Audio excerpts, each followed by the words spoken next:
anyway. And Representative Sylvester, has he moved recently? We are live. Gentlemen and ladies of the committee, I don't think we yet have a quorum, so we cannot begin until we do. Milford, isn't that New Hampshire? No, Massachusetts. Try to keep up. Where did I move, Representative Drinkwater? Well, weren't you sitting in a different room this morning? Yes, I was. I was on my phone because I was in 3 different committees at the same time, plus this one. So I was just sort of moving about from computer to computer in the house to try to figure out when I was going to come up. Well, island life makes you a good multitasker. That is very true. 1, 2, 3, 4, 5. We are waiting for a few more faces so we can Here begin. comes Amy. I'm letting them in as they come in here. Yep, we need a quorum before we can begin. We're almost there, ladies and gentlemen, who are waiting, watching, listening, and all that other good stuff. You can count me twice because I am the strength of 2, for my heart is pure. Okay, we now have a quorum. Welcome back to the Joint Standing Committee on Labor and Housing. Again, I'm Craig Hickman. I represent Senate District 14, 11 towns in Southern Kennebec County. Our agenda this afternoon is as follows. We will be working in this order: LD 610, 865, 886, 938, 1338, 1402, and then we will finish with LD 1167 and LD 1201 from this morning. So one more time for those listening and for all the bill sponsors who may be listening: 610, 865, 886, 938, 1338, 1402, 1167, and 1201. So with that, I will open the work session on LD 610, an act to amend the laws governing employer recovery of overcompensation paid to an employee, presented by Representative Donador of Augusta. Mr. Langland, please present the bill analysis. Okay, so this bill amends the definition of overcompensation by an employer to exclude compensation in the form of paid leave. It provides a definition of employer. It changes the maximum amount an employer may withhold from an employee's pay to recover overcompensation from 10% to 5%. It prohibits an employer from recovering more than the amount of overcompensation paid to an employee in the 3 years preceding the discovery of the overcompensation. The bill also specifies that the section of law regarding overcompensation by employers that includes these provisions does not limit or affect an employee's general civil remedies against an employer. The only person who testified other than the sponsor was Joseph Ribbon of MSEA. We have not yet received a preliminary fiscal impact. That's all I have for that bill. Thank you, Mr. Langland. Are there any questions for the analyst? Any discussion? Senator Miramont. Thank you, Mr. Chair. Move on to pass, please. Senator Miramont has moved ought to pass. It's been seconded by Representative Pepworth, moved by Senator Miramont, seconded by Representative Pepworth. Ought to pass. Is there a discussion on the motion from the committee? Seeing none, Ms. Thompson, please call the roll.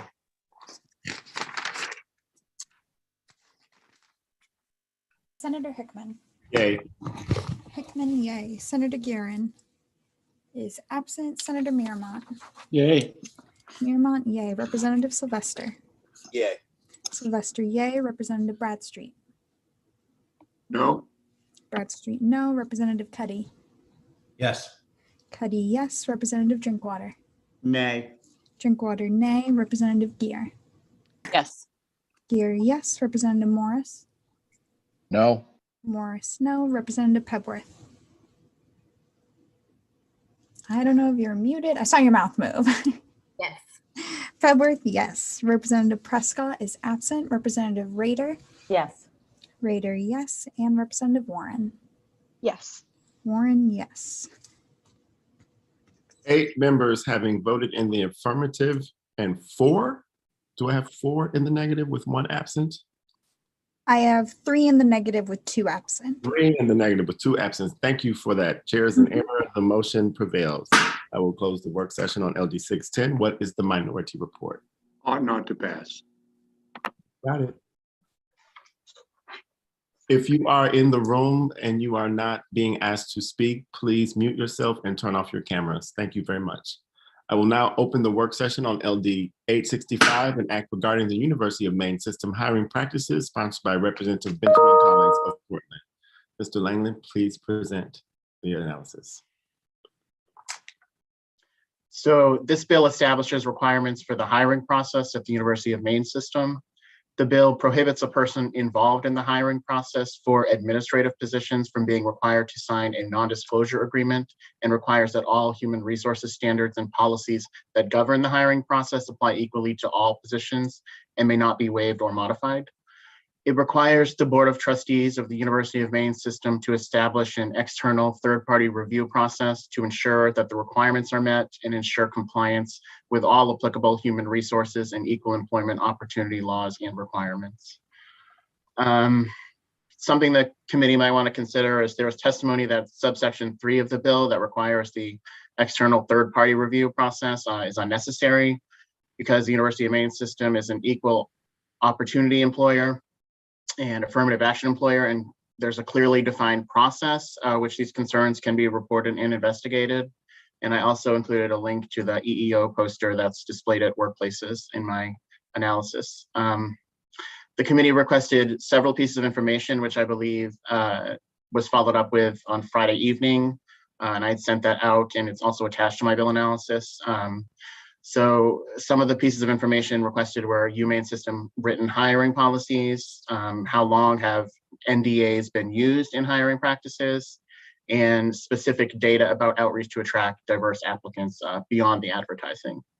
And as I said, Sam Warren of the University of Maine system sent an email on Friday night, and I forwarded that to the committee, and I've attached it to my analysis, and I understand that she is here if you have any specific questions about the information that she sent. And that is all that I have. I will say we have not yet received our preliminary fiscal impact statement for this bill. Thank you, Mr. Langan, as always, for your thorough work. Is Senator Miramont?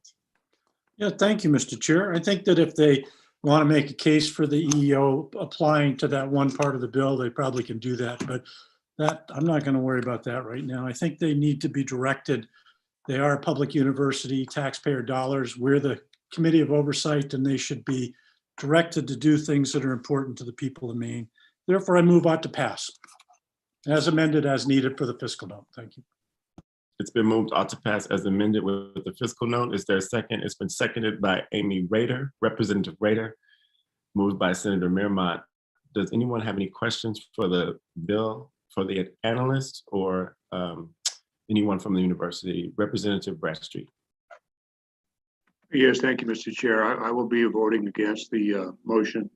I believe that we've showed there's a plethora of evidence to show that the University of Maine system already goes to great lengths to make sure everybody's included.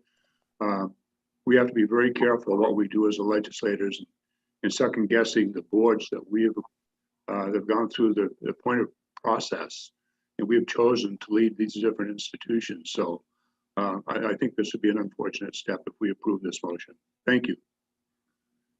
Thank you, Representative. Any other discussion, comments, questions from the committee on the motion, on the bill itself? Is the committee ready for the question? Committee clerk will call the roll. Senator Hickman. Yay. Yay. Senator Guerin is absent. Senator Miramont. Yay. Miramont, yay. Representative Sylvester. Can you come back to me, please? Sure. Representative Bradstreet. No? Bradstreet, no. Representative Cuddy. Yay. Cuddy, yay. Representative Drinkwater. Nay. Drinkwater, nay. Representative Gear. Nay. Gear, nay. Representative Morris. No. Morris, no. Representative Pebworth. Yes. Pebworth, yes. Representative Prescott is absent. Representative Rader. Yes. Rader, yes. Representative Warren. Yes. Warren, yes. And Representative Sylvester. Yes. Sylvester, yes. It is 7-4 with 2 absent. 7 members voting in favor, 4 voting against, with 2 members absent. The motion prevails. The minority report, My perspective ought not to pass. everyone in agreement with that? Ought not to pass it is. I will close the work session on LD 865. I will now open the work session on LD 886, resolve to encourage employment in the direct care workforce, sponsored by Representative Jessica Fay of Raymond. Mr. Langland, please present the analysis. So this emergency resolve directs the Department of Labor in coordination with the Department of Economic and Community Development and the Department of Health and Human Services to develop and implement a multimedia public service campaign that promotes direct care worker jobs as a career choice. Included a link to my written testimony. Some additional information for the committee. As noted in the summary, the bill is emergency legislation and will take effect upon enactment. There was testimony that the resolve comes from recommendations in the commission to study long-term care workforce issues, which issued its final report in January of last year, and I included a link to that in my bill analysis. There's also discussion from the sponsor and a testimony about a report by PHI called Racial and Gender Disparities Within the Direct Care Workforce, 5 Key Findings. I would note the Department of Labor said in its testimony that it currently has extensive resources, or excuse me, doesn't currently have extensive resources for a campaign, but that it does promote direct care worker jobs through employer job fairs in the main job link. Career Center staff send out regionally targeted e-blasts to register job seekers. We have not yet received our preliminary fiscal impact statement. Thank you, Mr. Langland. Are there any questions for the analyst? Representative Pepworth. Thank you, Mr. Chair, and thank you for that analysis. I'm wondering if we have, I'm not remembering the specifics in the bill about the financial cost of such a campaign, or what the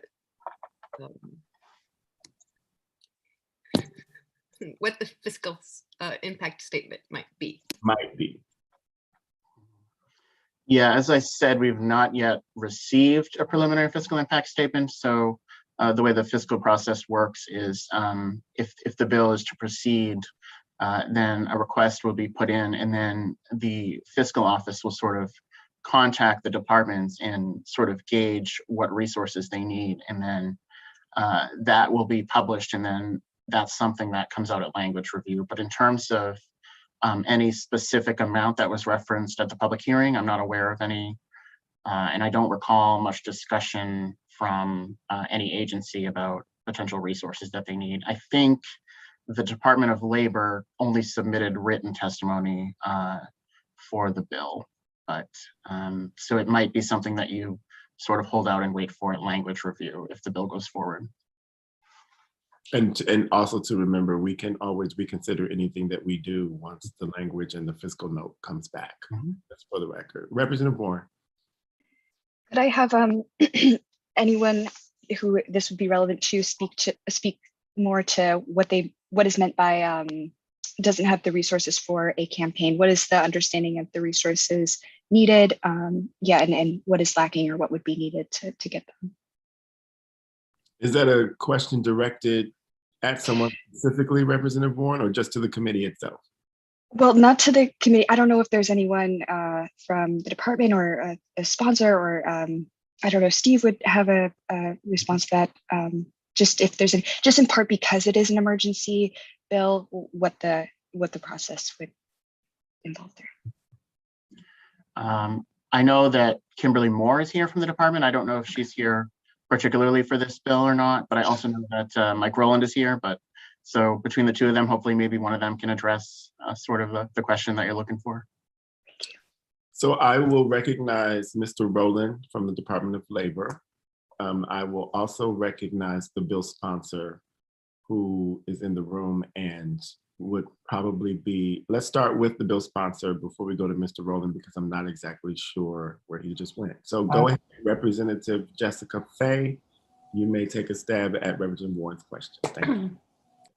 Thank you, Senator Hickman. Thank you, Representative Warren. So a couple of things. I think that doing a scope and scale of what the campaign might look like would be a first step. I did a little bit of research over the weekend, and campaigns like this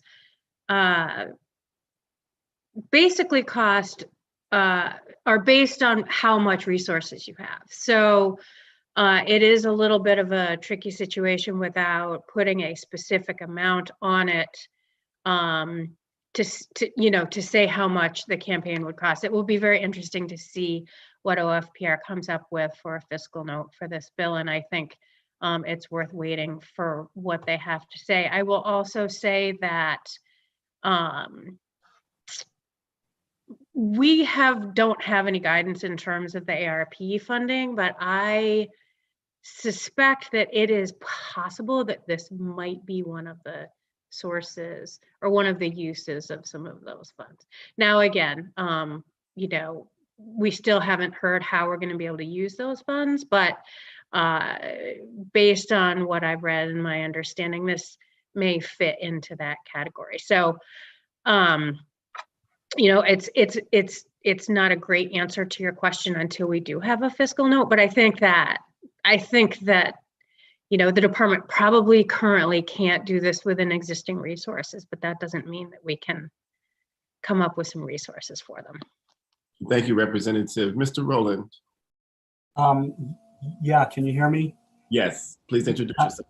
Yeah, I apologize. This is not one of the bills that I've been involved in. I think if Kim Moore is around, That would be fine. now. Thank you, Kim. No problem. I didn't know if I was calling on the right representative or not, so I appreciate you being a good sport.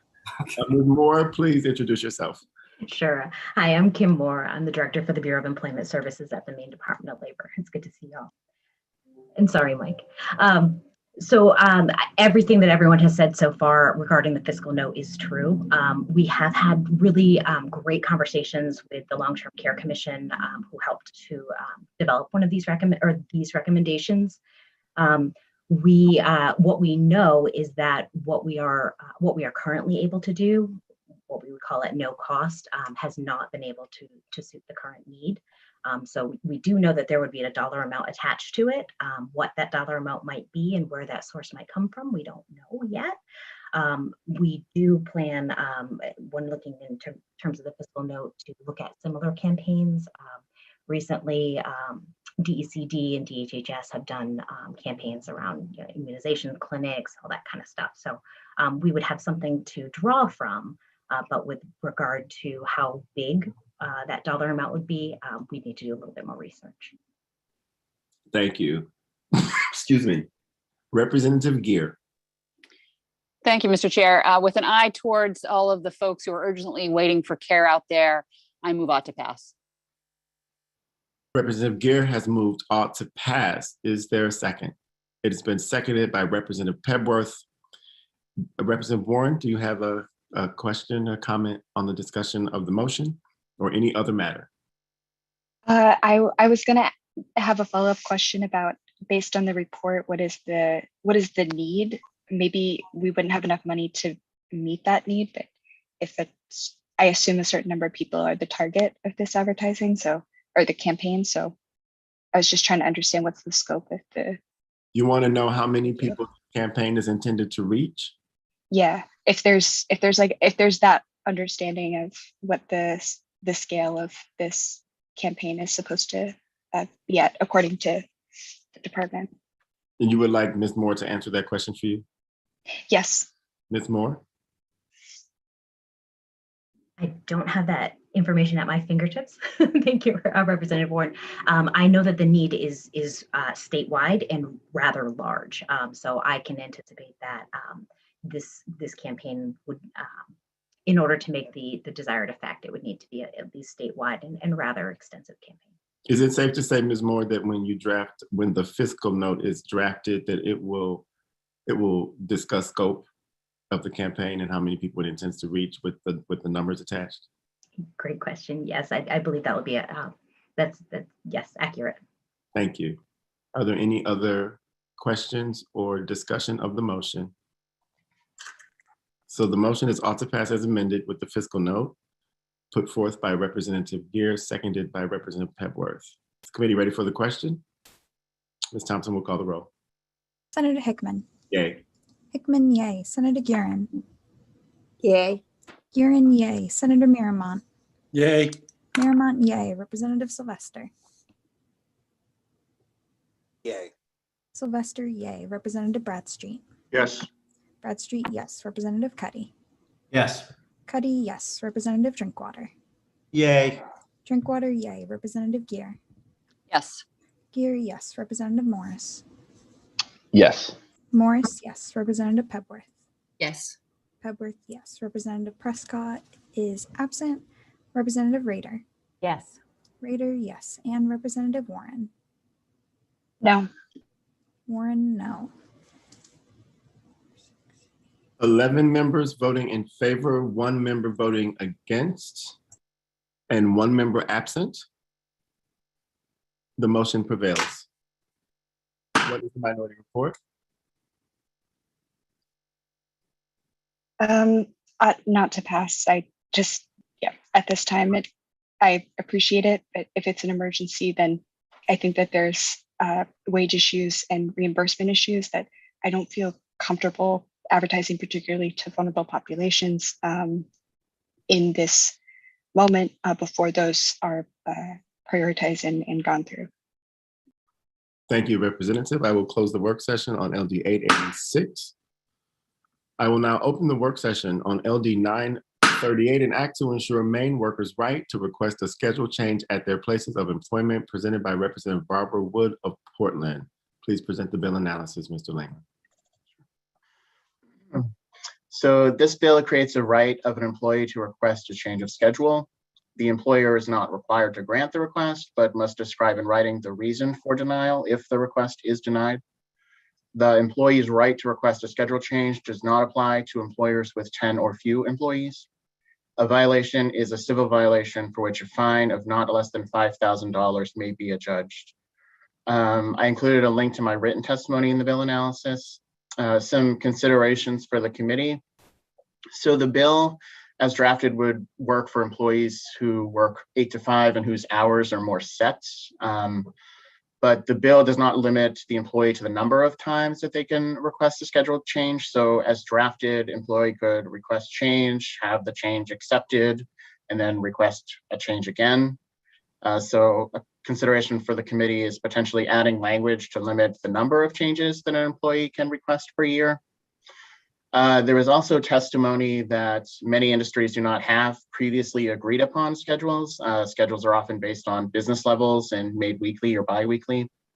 Employees often talk with each other to swap shifts and then they notify the employer. So there was discussion at the public hearing about how does an employer change a schedule if the agreement between the employee and employer is that the employee will work differing hours from the outset of employment. The committee might want to consider amending the bill to include language that specifies that this section of law applies only to employees and employers who have written agreements specifying regular workplace hours. There was also discussion at the hearing that after an employee makes a request to employer to change the schedule, the employer must respond in writing within 7 days. There was concern that it's not clear what constitutes in writing. Particularly, there was testimony that will a text message suffice? The committee might want to consider refining the language to specify what in writing means. There was also testimony that a $5,000 fine is excessive and that not every business with over 10 employees has a human resources department. The department testified that the $5,000 penalty is excessive and that it could result in reluctance to assess a penalty in some circumstances. The department also testified that if this legislation passes, their calls and inquiries regarding schedule changes would increase and they may need an additional wage and hour position to respond to them. The committee did request a number of people who have complained that their employers have not reasonably considered schedule changes. I have not received anything on that front. The committee has not yet received a preliminary fiscal impact statement for the bill. And that is all that I have. Thank you, Mr. Langland. Senator Miramont. Thank you, Mr. Chair. There's a few issues and questions and more than I think I can try to figure out or amend or anything else at this point, and I didn't see the problem to start with. So I'd move ought not to pass on this, please. It's been moved on Second. passed by Senator Mearmont, seconded by Representative Drinkwater. Is there any discussion of the motion? Any questions? Seeing none, the committee clerk will call the roll. Representative Bradstreet. Okay, thank you, Mr. Chair. Yeah, I am in complete agreement with Senator Mearmont. We asked for indications of problems. We have received none. We have the marginal benefit this would produce for a few people is far outweighed by the costs on the other side. So thank you. Any other comments on the motion? Committee clerk will call the roll. Senator Hickman. Yay. Hickman, yay. Senator Guerin. Yay. Guerin, yay. Senator Miramont. Yay. Miramont, yay. Representative Sylvester. Yay. Sylvester, yay. Representative Bradstreet. Yes. Bradstreet, yes. Representative Cuddy. Yes. Cuddy, yes. Representative Drinkwater. Yay. Drinkwater, yay. Representative Gear. Yes. Gear, yes. Representative Morris. Yes. Morris, yes. Representative Pebworth. Yes. Pebworth, yes. Representative Prescott is absent. Representative Rader. Yes. Rader, yes. And Representative Warren. No. Warren, no. That is 11-1 with one absent. 11 members voting in favor, 1 in opposition, and 1 absent. The motion prevails. And what is the minority report, Representative Warren? Ought to pass as amended. Ought to pass as amended it is. I will close the work session on LD 938. If I could inquire, is there a specific amendment that you have in mind, or do you just mean ought to pass pending fiscal? No, I mean a couple of these changes that are in your analysis, but I can follow up with you. But I do think it's an important bill. Representative Warren, the rules require that you draft your amendment when you make the motion. Or when Okay. you do the minority report. So you'll have to tell Mr. Langland on the record what part of the amendment would you like to include? I don't want to take up people's time, so maybe I'll say ought to pass as amended with just the fiscal note. Okay. So no changes to the language of the bill, just ought to pass as amended with the preliminary fiscal note. Yeah, I to be honest, it's probably clear I don't have more of an amendment prepared than that. So. Representative Sylvester? I would just note for Representative Warren that we will also have language review on this, and there might be an opportunity at that point for her to revisit the language of the bill. So I will just point that out and as we move along. Thank you, Mr. Chair. And with that, I will close the work session on LD 938. And if my screen froze, I will open the work session on LD 1338, an act to protect employees' exercise of workplace rights, sponsored by Representative Rebecca Millett of Cape Elizabeth. Mr. Langland, you are on. So this bill repeals the sections of law concerning prohibited acts and judicial enforcement under the laws governing family medical leave employment practices in the Maine Revised Statutes, Title 26, Chapter 7, and enacts similar provisions that apply to all laws in the same chapter governing employment practices. I included a link to my written testimony in my bill analysis. I would note that the sponsor has put forth an amendment that sort of scales down the scope of how the bill was originally drafted. And that happened after I had put together this analysis. So I'm happy to go through this analysis, or if not, maybe it makes sense to just describe what the amendment does. Yes, Mr. Langland, there's actually another amendment that came in from the committee clerk today. Yeah, that's the one I'm referring to. Yeah. Okay, great. Then I would say let us discuss that amendment. Yep. So original bill. Thank you. Yeah, I don't know if the sponsor is here or if someone is going to propose that on her behalf, but I'm happy to sort of lay out what it does, or if someone else wants to lay that out, that's fine. I did attach it to my analysis. I will, let's see, there's Bob Wood. I do not see the bill sponsor. In that case, I will take it upon myself to allow you to present the amendment for the bill sponsor on my behalf to the committee. So this bill takes language that was in the Family Medical Leave Act, prohibited acts, and amends the newly active earned paid leave law, of which the public hearing sort of focused much discussion on. So this section right here on the screen is actually one of the proposed pieces of language that was initially scheduled to be stripped. So what this does is, instead of saying that everything in Chapter 7 is subject to private enforcement, what the amendment does is it creates a section solely within earned paid leave law and prohibits interfering, restraining, denying the exercise of, or the attempt to exercise any right provided by the earned paid leave law. So it's sort of an anti-retaliatory language that would be set forth in the earned paid leave law. So the other section of what the amendment does is that it does require the Department of Labor to report back to this committee by January 1st, reviewing Title 26, Chapter 7, particularly the statutes that mention retaliation against employees that seek to use the rights that are granted to them in Chapter 7.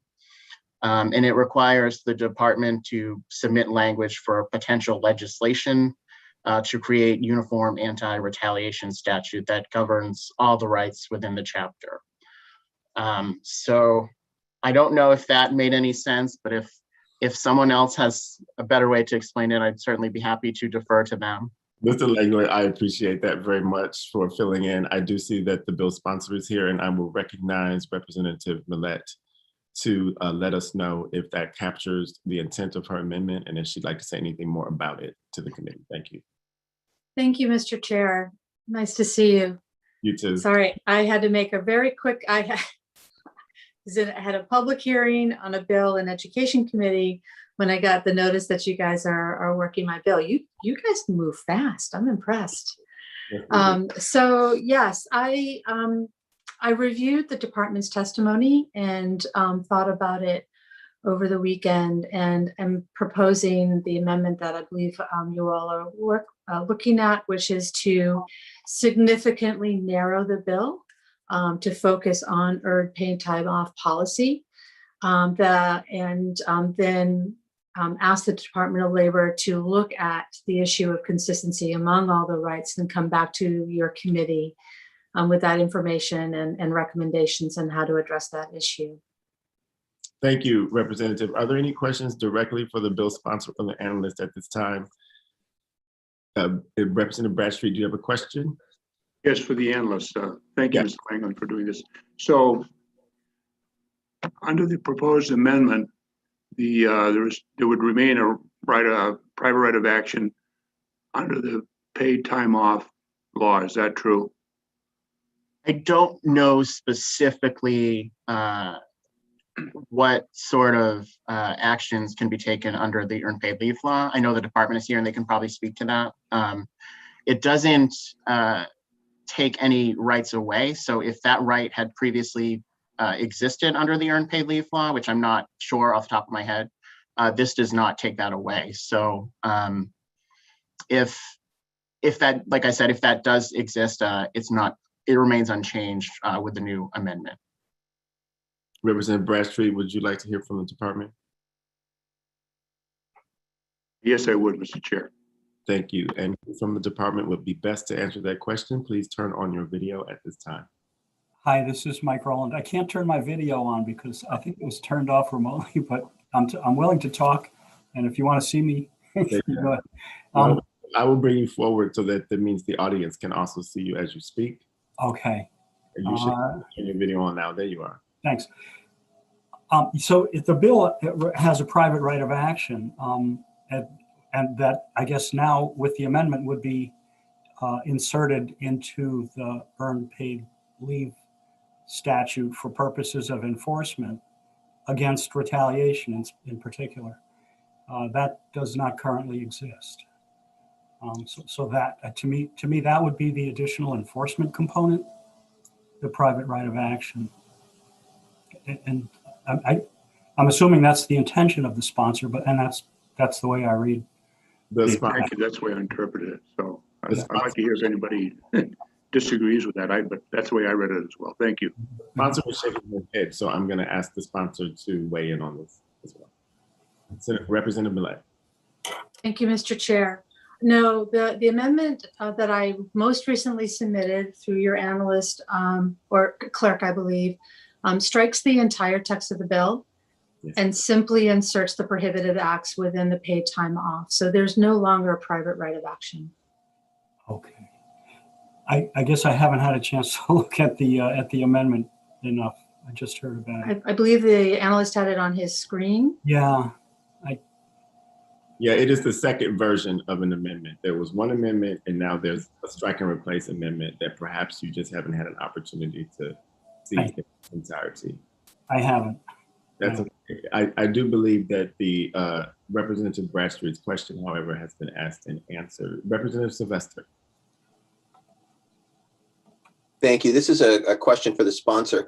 So what do you see the enforcement mechanism being? Because we've already heard about the limitations that the Department of Labor feels it has. So what would be the enforcement mechanism now in the bill as you've seen it? It's the current enforcement language that's already in statute, which is section 7 of subsection 7 of section 637. Okay, thank you.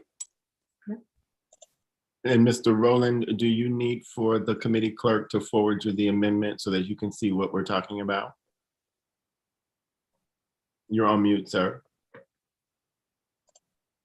I believe he did already this morning, but I have not had a chance to look at it. Okay. And certainly not carefully enough to make an opinion on it. Okay. Yeah. Representative Sylvester, did you have another question? Yes, this is for Mr. Rowland. So Mr. Rowland, would you just clearly state what you think the enforcement mechanism that the Department of Labor has, or that the bill has right now as written? Before just having written all the rules. Yeah. What is the enforcement mechanism for an employee right now who feels that? Under earned paid leave, under that statute. Just under unpaid leave. They can come to the department and make a complaint, and we will pursue it. And if they have not been granted their rights, if they've been denied leave that they were entitled to, we have mechanisms for enforcing. Okay, thank you. I just wanted to be clear on the record that that's what I believed, but I just wanted to make sure. Thank you. Yep. And Representative Millet, is that your intent, is to keep all that the same? That's correct. Representative Bradstreet, is your question answered now? Yeah, I believe that portion of it. I guess that I'm wondering what the need for the bill would be other than retaliatory, but I think there's already existing statute to cover those items. That's all. Yep, I would say it's the unallocated language in section 2 that is what's new in the bill. That would require something to be looked at and perhaps come back with a recommendation for legislation going forward. Is that correct, Representative Millet? There was a version of the section 2 in the original bill and in my first amendment, but we did tweak this a little bit to just ask them to look at retaliation across all of the employee use of rights to try to get some consistency and come back to your committee. Thank you. Senator Mirmont. Thank you, Mr. Chair. Yeah, I wish it wasn't necessary. It seems like it's too bad it is, but I directly involved in a case with the DOT. It took 2 years for the employee who was treated improperly to go through this process, and he was put in a lesser position. Ultimately, he won the case, but the amount of work it takes when you step up against a state agency is unbelievable, and this helps clear it up. So from my direct interaction with this and testifying everything else in the whole case, I absolutely think it's a good idea. It cleans it up, and I move it out to pass as amended. With this last amendment, is the amendment I'm amending. The moved ought to pass as amended by Senator Mearmont. Is there a second? Been seconded by Representative Sylvester. Senator Garin. Thank you, Mr. Chair. For those of us who were on the committee last session, we know that an extreme amount of time and compromise was put into this bill, and that the chief executive's office worked with us to find a solution that businesses could live with. It was a drastic change for businesses at that point, but I believe that the bill hasn't been in effect long enough to see the need for any changes or the ramifications that are yet to play out. So I would be ought not to pass. Representative Bradstreet. Yes, I'd like to repeat just what Senator Garin said. We were part of a long, drawn-out process whereby we came up with this compromise. And in effect, in reality, the law still hasn't gone into effect yet. So this is very premature to make any changes. And something that was brought some of us to the table very reluctantly to agree to it. And now we're trying to make a change. I don't think that's the right way to go. Thank you. Representative Sylvester. Thank you. Yes, it seems it's that some weeks it's proper to make a change and some weeks not. But I think that in this case, this is a portion of the bill that was in it through the entire process, was removed along with municipalities' ability to pass their own rights at the last moment in what we'll call a compromise. And so I think it's important that this portion of the bill be returned in order to put in a piece of employees' rights that was vital to the original bill. So I will be supporting this motion. Representative Warren. I want to say for whatever it's worth that, I wasn't here last time around, and I appreciate the opportunity to be in support of this. And I'd like to think in me being here that, things do continue to change and we continue to think and consider. And so I'd like to think that this is an improvement in that direction, and I appreciate the opportunity to support it. Are there any other comments on the motion, questions, discussion? Seeing none, the committee clerk will call the roll. Senator Hickman. Yay. Hickman, yay. Senator Garin. No. Garin, no. Senator Mearmont. Yay. Mearmont, yay. Representative Sylvester. Yay. Sylvester, yay. Representative Bradstreet. No. Bradstreet, no. Representative Cuddy. Yes. Cuddy, yes. Representative Drinkwater. Nay. Drinkwater, nay. Representative Gear. Yes. Gear, yes. Representative Morris. No. Morris, no. Representative Pebworth. Yes. Pebworth, yes. Representative Prescott is absent. Representative Rader. Yes. Rader, yes. And Representative Warren. Yes. Warren, yes. That is 8-4 with 1 absent. Okay, members voting in favor, 4 voting in opposition with 1 absent, the motion prevails. The minority report? Ought not to pass. Ought not to pass it is. I will close the work session on LD 1338. I will now open the work session on, get my screen back up, LD 1402, an act to remove a requirement regarding payment of union fees presented by Representative Joel Stekis of Canaan. Mr. Langland, please present the analysis. So this bill removes the authority to require public employees who do not join a union to pay service fees to the union. I included a link to my written testimony in my bill analysis. So additional information and sort of like the legal history of this bill. A private sector employer in a union can enter into an agreement requiring all employees to become union members as a condition of continued employment, but the membership that may be required can only include payment of agency fees or service fees to collective bargaining, contract administration, and grievance adjustment. And that was a Supreme Court decision, Communication Workers of America versus Beck, probably commonly referred to as the Beck decision. Federal law says that states can pass laws prohibiting collective bargaining agreements requiring union membership or payment of union dues or agency fees as a condition of employment. So an agency fee or a service fee is a fee negotiated in a collective bargaining agreement that's based on a percentage of the dues collected by union members. So in terms of the US Constitution and First Amendment rights and freedom of speech and freedom of association, so the Janus decision ruled that state extraction of agency fees from wages of non-consenting public sector employees violates the First Amendment, and it does not apply to private sector employees. So prior to the Janus decision in 2018 was the precedent of the Abood case, which was decided in 1977. And so what Abood said was mandatory agency fees were permitted, provided that the fees only cover union expenditures attributable to those activities germane to the union's collective bargaining activities.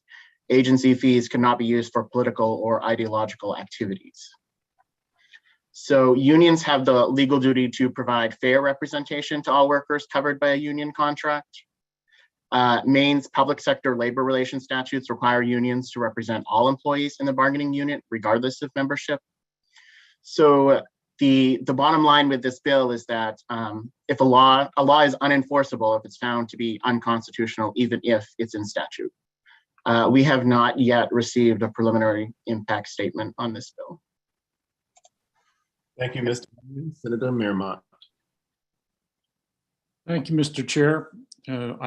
Sometimes I have not liked our union management, and I'm grateful for the ability to have an open shop to make it more responsive. But this has been vetted over and over. And when someone says they don't want to pay, the part that benefits them by having somebody negotiate better wages and working conditions, they don't want to pay for it. It reminds me of people don't want to pay taxes to run the state or their local government or for the benefit of those who may not have as much, and it rings pretty hollow. So I move on not to pass. We moved ought not to pass. Is there a second? It's been seconded by Representative Rader, moved by Senator Mearmont. Representative Bradstreet. Yes, thank you, Mr. Chair. A couple of things here. I did request that, I believe we're going to have a request to the State Attorney General as to his take on this bill. I haven't seen anything on it yet. That's first. And secondly, in this committee in the past, we've always strived to make sure that any state laws comply with federal laws, which have priority over state law. And it seems to me like if we don't approve this, then we'd be violating that or not being consistent with what we've done in the past. So when it comes to the vote, I'll be voting against the motion.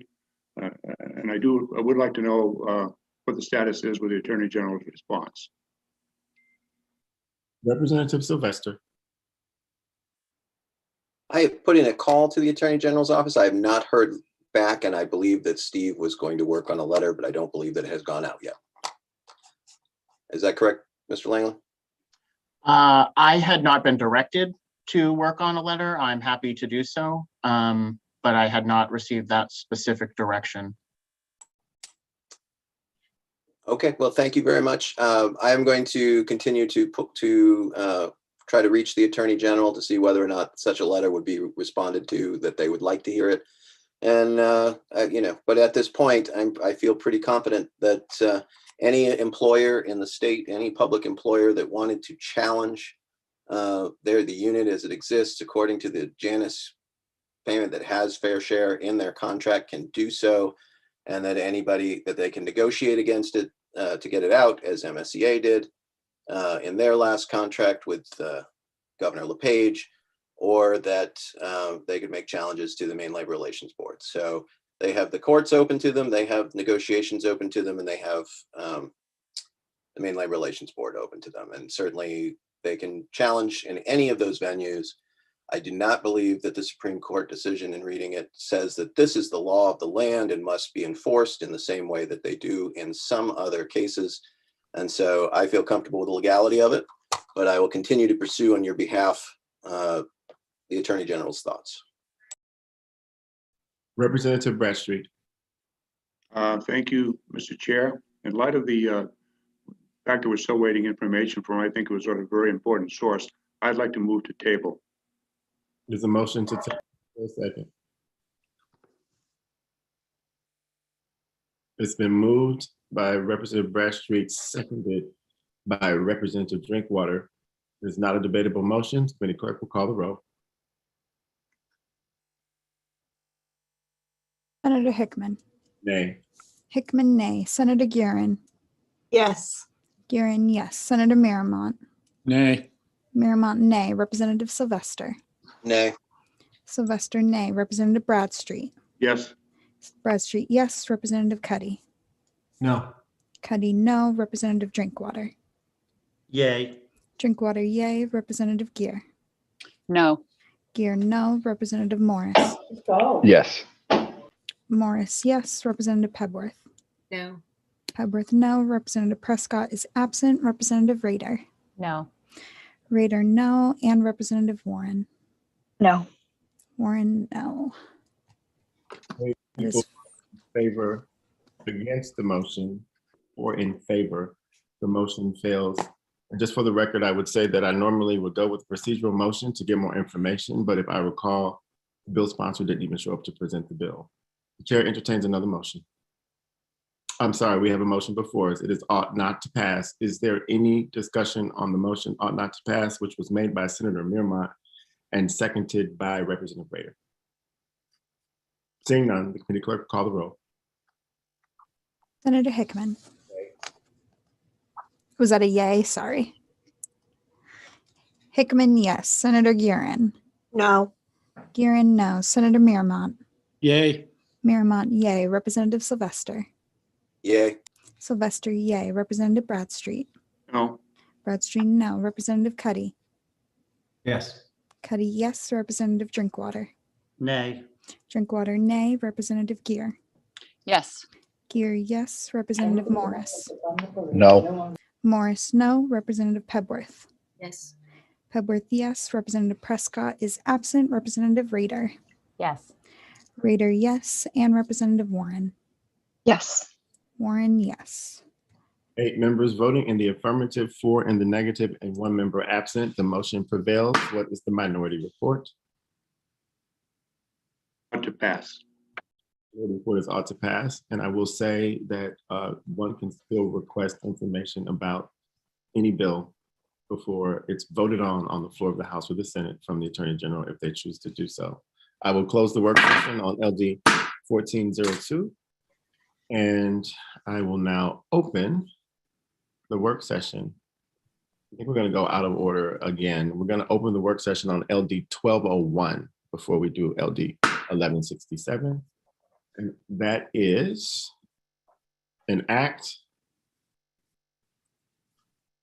a resolve directing the Maine State Housing Authority to engage stakeholders in an examination of fair chance housing policy options presented by Representative Rachel Talbot Ross of Portland.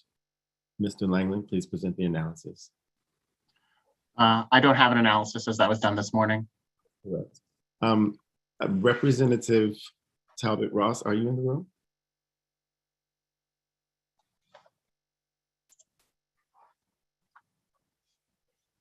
There she is. I think the only issue with this bill that we had from this morning was that there was a gentleman who wanted to speak about its importance, but was not able to get in because of a technical issue. Representative Talbot Ross, do you think that's necessary, or are we good to go here? I think you're good to go. He is on, I believe he's resolved the technical issues. But I won't put words in his mouth. He is in support as your list indicates, but unless someone has any questions, then I think we're good to go. Thank you. Committee, I would entertain a motion on LD 1201, which is a holdover bill, for lack of a better term, from the 129th legislature. Senator Miramont. Yes, a move out to pass. It's been moved ought to pass. Is there a second? Seconded by Representative Warren. Representative Gear.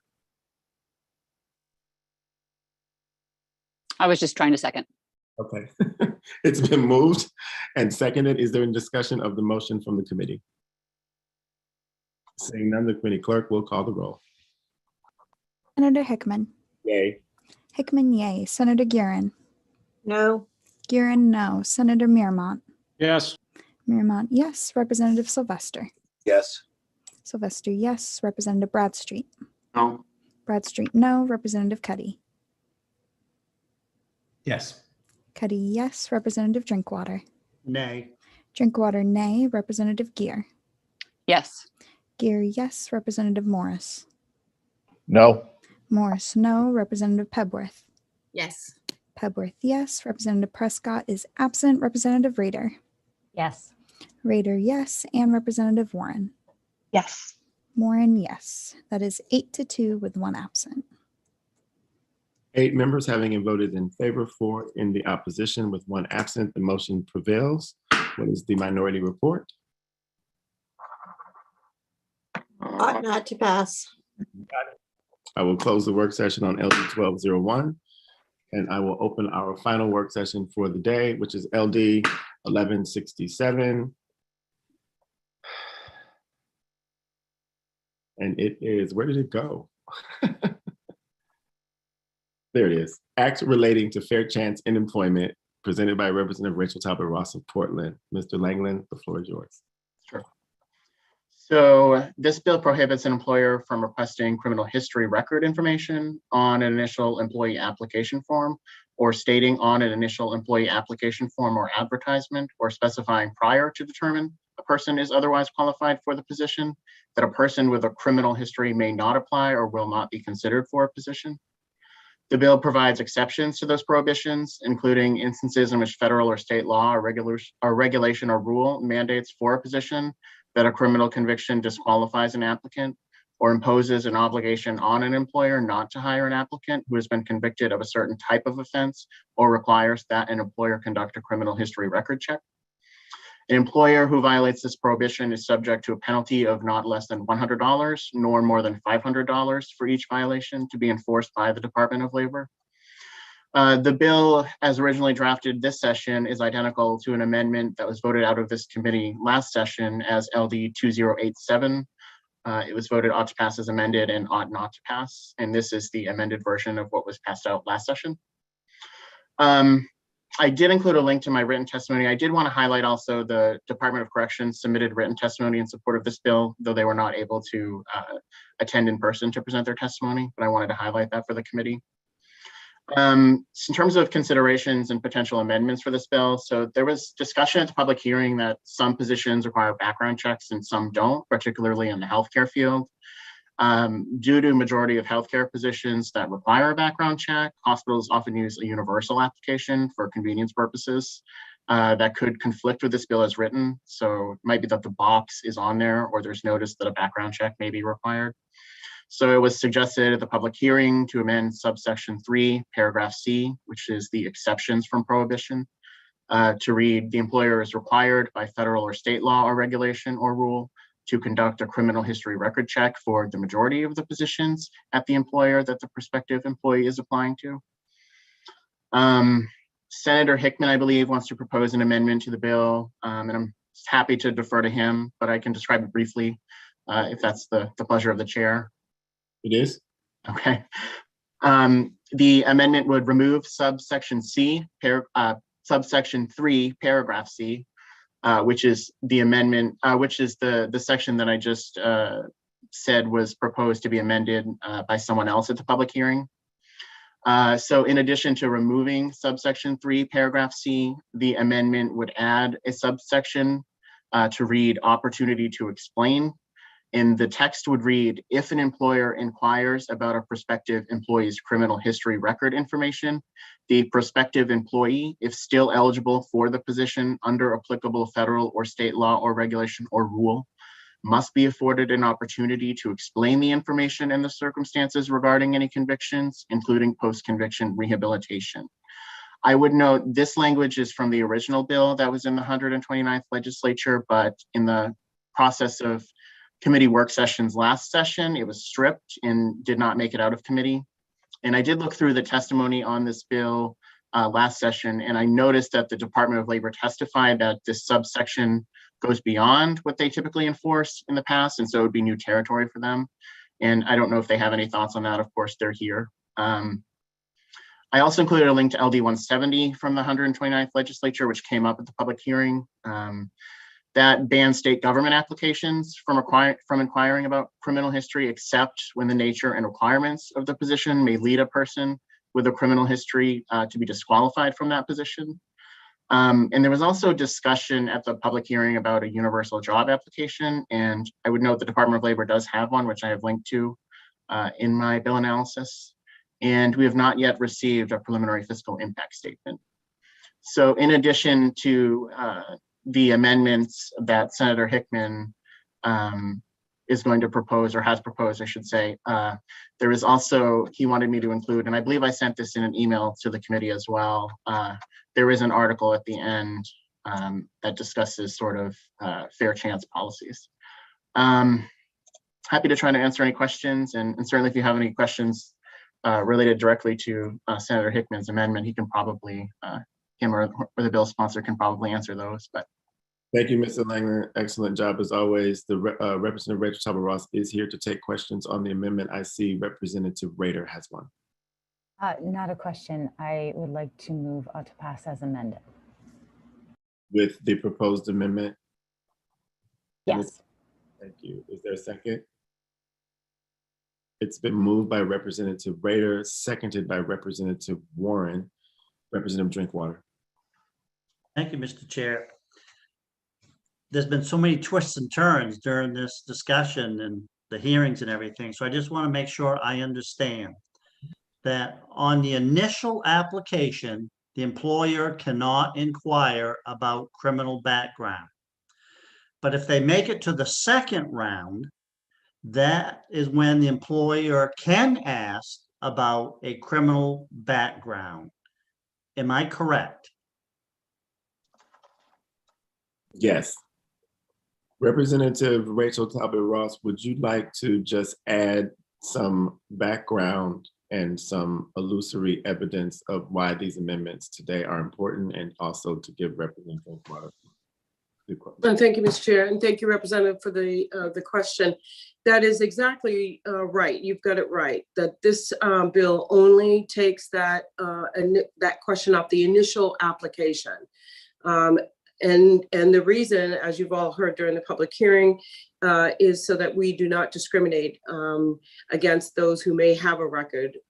So we want to make sure that they're qualified for the position before we do anything. The fair thing to do is to make sure people are qualified for a position. If they're not qualified for a position, then they go no further in the hiring process. Except where federal and state law prohibit that. This bill does not change federal or state law or rule or regulation that would prohibit certain crimes and certain positions from having a mandate on that background check. So you are right. This is upon qualifying folks into the second round, you can certainly ask for a background check. This bill does not dictate who you would hire and how far along after the initial application you would go.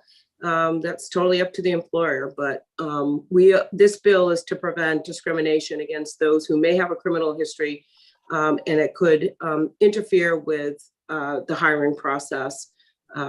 And there's research. I provided you all with some research. Senator Hickman referred to it, that suggests that by removing that question from the initial application, people have a fair and equal shot at getting a job. Representative Warren. Thank you very much. This is maybe a question for yourself, Chair. I am wondering if you could speak at all to, or if anyone else here could speak to the way that an applicant would be given the opportunity to explain if there's a uniform way and the similar way with their resume, having that uniform one. I'm just wondering if you could speak to that at all. Representative Rachel Talbot-Ross, will you take that question, please? Yes, thank you, Mr. Chair, and thank you, Representative Warren, for your question.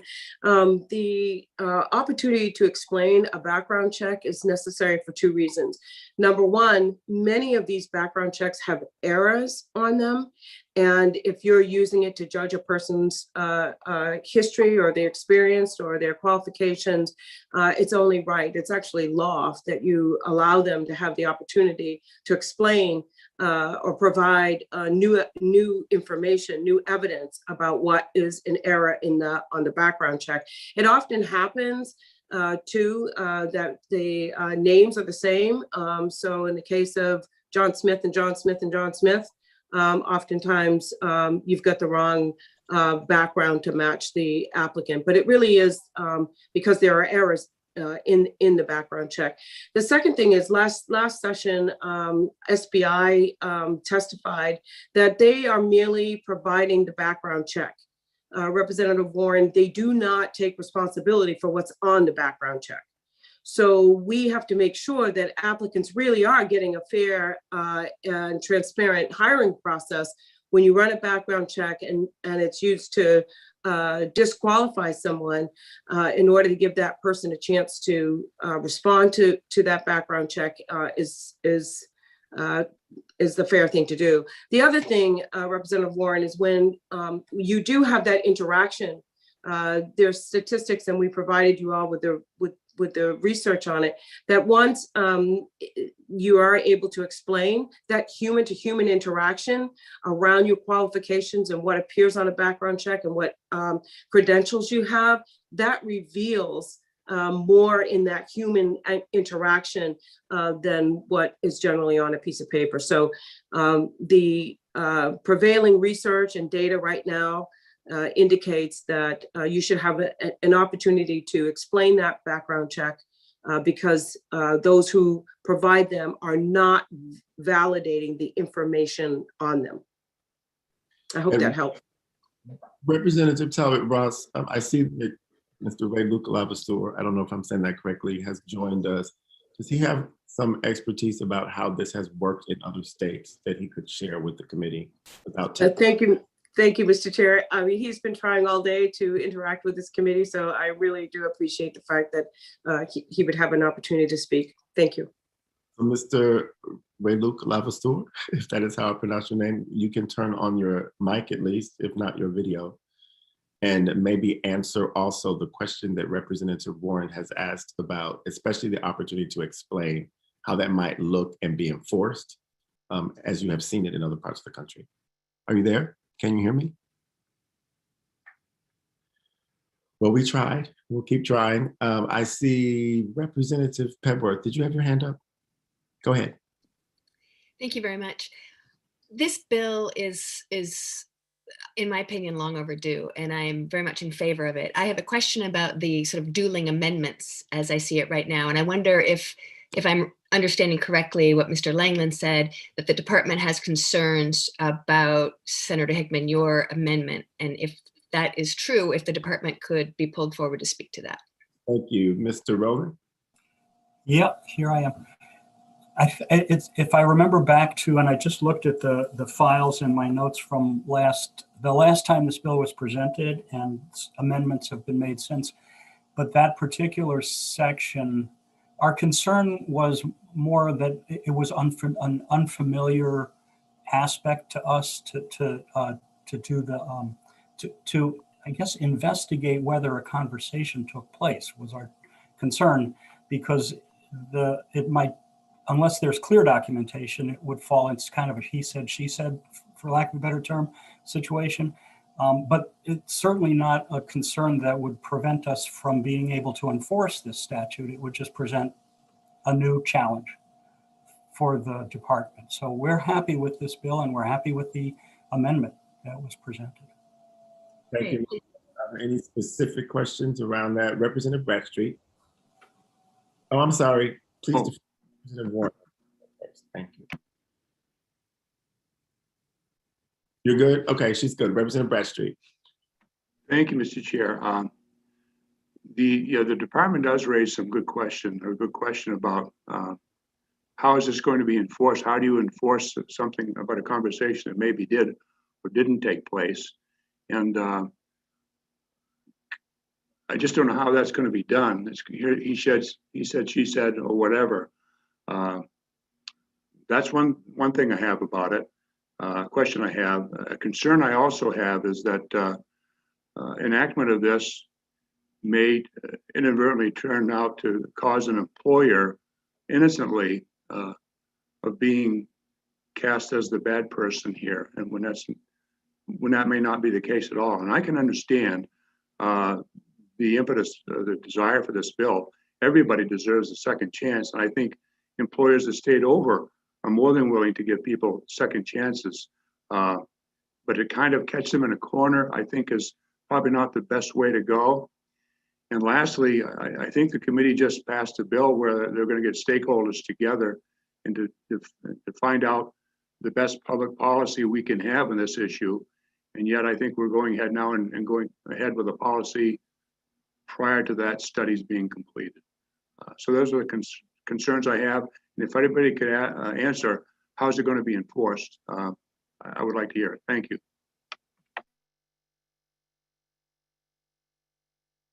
Mr. Rowland. Yeah. Well, like I said, and this is expressed to me by the staff that is responsible for enforcing these statutes, that there would be a concern about how we would expect an employer or an employee to show us that a conversation either took place or didn't take place. However, if there is the possibility of documentation on both sides, which is often the case, for instance, with hours worked, there's sometimes a dispute, and we look at whatever documentation is available. Another bill recently having to do with whether an employee asked for a change in schedule would present maybe a similar issue. It's not insurmountable, and what we would do as a bureau is to try to educate employers and workers alike about their rights and responsibilities and encourage them to document as clearly as possible in any situation where there might be a dispute, to just create documents, keep notes, try to keep a record of what happened. If a conversation took place, if the employer asked, as there would be required to, whether a worker, about the worker's record, then the employer should certainly make a note in their file, which we assume they would do anyway, but we encourage them to be very meticulous and make a note saying that I asked and we had that conversation, and then make a decision based on that. So it's not insurmountable. It's just something that a concern was expressed about. Mr. Rowland, do you just give general guidance to employers about complying with law? Meaning, if this became law, wouldn't it be easy enough to just say that in that interview process that the person, both the employer and the applicant, signed the document that says they had an opportunity to explain their background check or to correct the record of their background check?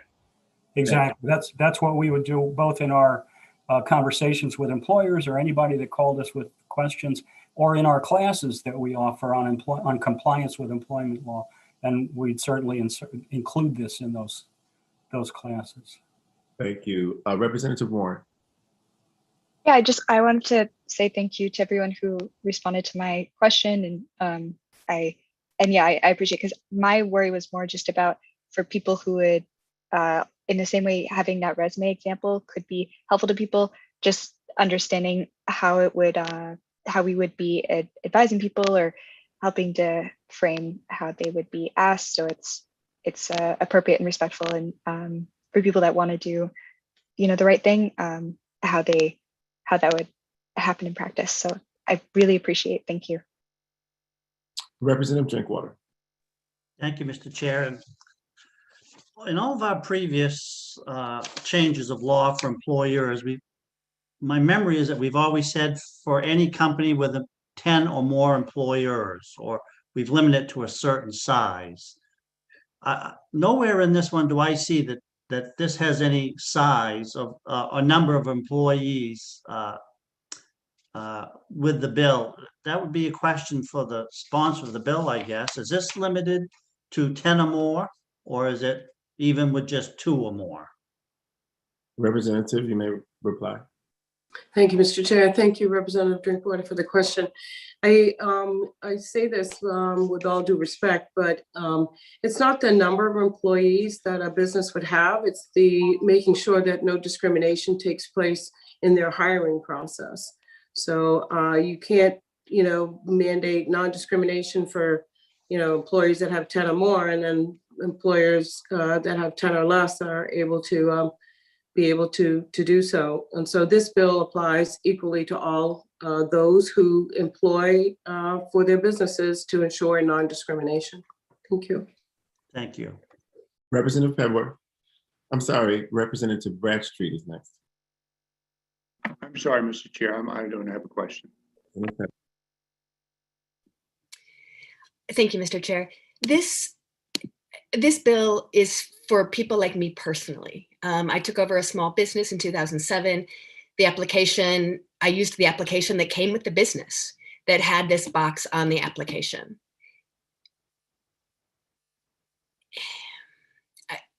And I'm a white girl who lived in small town white Wisconsin. So I have fear in me already of other and unknown. And this gives people an opportunity to be brought into an interview to work in what was my small business. I just think this is so important.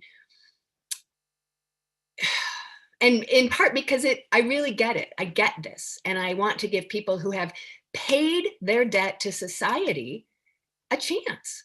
And to me, that's what this does. It doesn't say I can't hire that person if I have an interview and decide I can't work with this person for whatever reason. It just gives me a chance to meet someone face to face, maybe, or have the next step in the interview process. So, and mine was a very small business, which is why it occurred to me to say this now, that I really appreciate this bill, and I really hope that we can send it forward. Thank you, Representative. Representative Sylvester. Did you call on me, Mr. Chair? Sorry, I hit my mute on my volume just as you were speaking there, trying to turn it up. I just had a quick question. It's my understanding, Representative, that the Honorable Betty Ann Sheets had a bill that already created this application, and that your bill is just mandating that folks use it. Is that correct? Mr. Chair? No reply. Thank you. Thank you, Representative. The Honorable Betty Ann Sheets had a bill that was passed in the first regular term of the 129th that really solidified the state's commitment to ban the box already. State applications did not have it on there. It had been removed, but it solidified that the state application would not have the question on the initial application. It did not apply to any other employers in the state. So it got the ball rolling, Representative. But we definitely need to take it a step further, because as you can imagine, there are not a lot of folks who have criminal history records or previously incarcerated that are applying for a lot of our state jobs, unfortunately. That should not be a message that we continue to send, but nonetheless, the numbers of those folks applying for state jobs are very few. So this builds off of that work that, again, the Honorable Betty Ann Sheets started for us. And it's my understanding, Mr. Langley, that you had in your testimony that bill, and I apologize, I jumped right to the question, but that application is available to all employers right now on the DOL page. Is that correct? Yes, that's correct.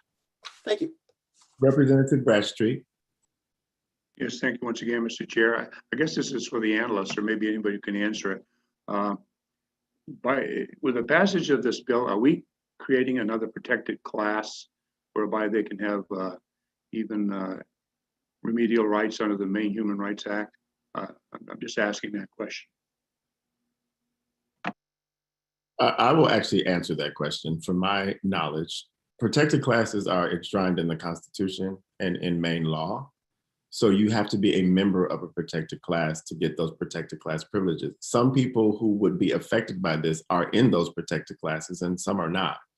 And so you don't create a protected class of people just by passing one statute. They actually have to have their class identified in the law, spelled out explicitly.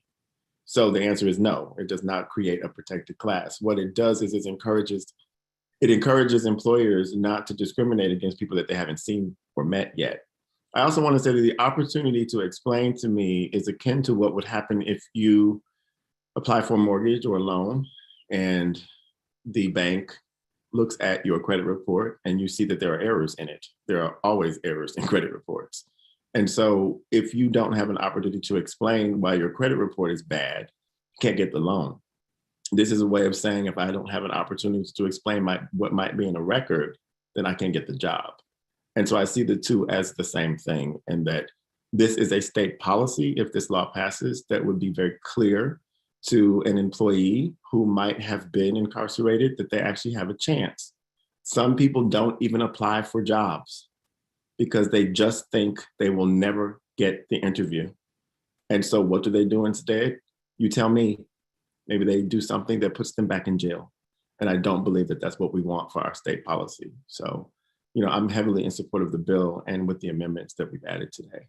And I will be voting for the motion. Are there any other comments, questions, or concerns about this bill? Committee ready for the question? Committee clerk, call the roll. Senator Hickman. Hickman, yay. Senator Guerin. No. Guerin, no. Senator Marymount. Yes. Marymount, yes. Representative Sylvester. Yes. Sylvester, yes. Representative Bradstreet. No. Bradstreet, no. Representative Cuddy. Yes. Cuddy, yes. Representative Drinkwater. Nay. Drinkwater, nay. Representative Gear. Yes. Gear, yes. Representative Morris. No. Morris, no. Representative Pebworth. Yes. Pebworth, yes. Representative Prescott is absent. Representative Rader. Yes. Rader, yes. And Representative Warren. Yes. Warren, yes. That is 8 to 4. Sorry. In favor, 4 opposed, 1 absent. The motion prevails. Minority report? Not to pass. Not to pass it is. I will close the work session on LD 1167. Thank you all. Thank you, ladies and gentlemen. That concludes our agenda for the day. We will meet again on Friday, remembering that we have session at the Civic Center on Wednesday. I would suspect that Chairman Sylvester and I will instruct the analysts to put all of the public hearings that we did not work today on Friday's agenda, and anything else that we get or decide to bring back or that's been on the table may be on the agenda on Friday, so look for that. And with that, I will ask, again, I don't need the answer today. I won't necessarily need it until Wednesday, but has anyone given thought to whether or not LD 711, which would allow for Bangor Police and other employees of Bangor and anyone else in the state who would qualify to buy into the retirement program that we voted out unanimously, is anyone opposed to that being an emergency with an amendment on the floor of the Senate? Senator Guerin, I don't believe you were here when I asked that question earlier of the committee. And again, you don't have to answer it today unless you know that the answer is yes. But Representative Could you repeat the question? So 711, LD 711, which we voted on unanimously, which would allow for Bangor police officers and firefighters and anyone else to buy into the retirement program on their own dime. They are chomping at the bit to be able to do that before maybe markets crash. And so the question from folks who want the bill passed is, can we pass it as an emergency legislation on Wednesday? And it will be on the calendar. And so I, in full transparency, wanted to put that in front of the committee so that it wasn't a surprise on Wednesday. Representative Bradstreet. Yes, thank you, Mr. Chair. Yes, we did talk about this. I had a question asked me of somebody who used to work at the Bangor Police Department. Now with the passage of this, he wants to know if he could go back to work from some other department into Bangor and then qualify for this. Does anybody have an answer for that? I told him I didn't know. We'll have to. Okay, thank you. You're welcome. Maybe somebody can look at that. So anyway, it's out there. Representative Drinkwater. Thank you, Mr. Chair. My understanding is that, sure, they can join back in, but it's going to cost them a lot of money. It's not free. I personally don't have a problem with putting an emergency preamble on it, and I would actually vote in favor of the bill because there's no fiscal note associated with it. It's going to come out of their pockets. And they're in law enforcement and they were not able under present law to retire after 20 years of service. And this will enable some of them to be able to retire. So I don't have a problem with it. All right, Senator Garin, are you clear what the question was? Which will certainly come up in the Senate. I am, and I have no problem with it. All right. Thank you all. I will see you Wednesday at the Civic Center. Enjoy the rest of your afternoons. The Joint Standing Committee on Labor and Housing stands adjourned.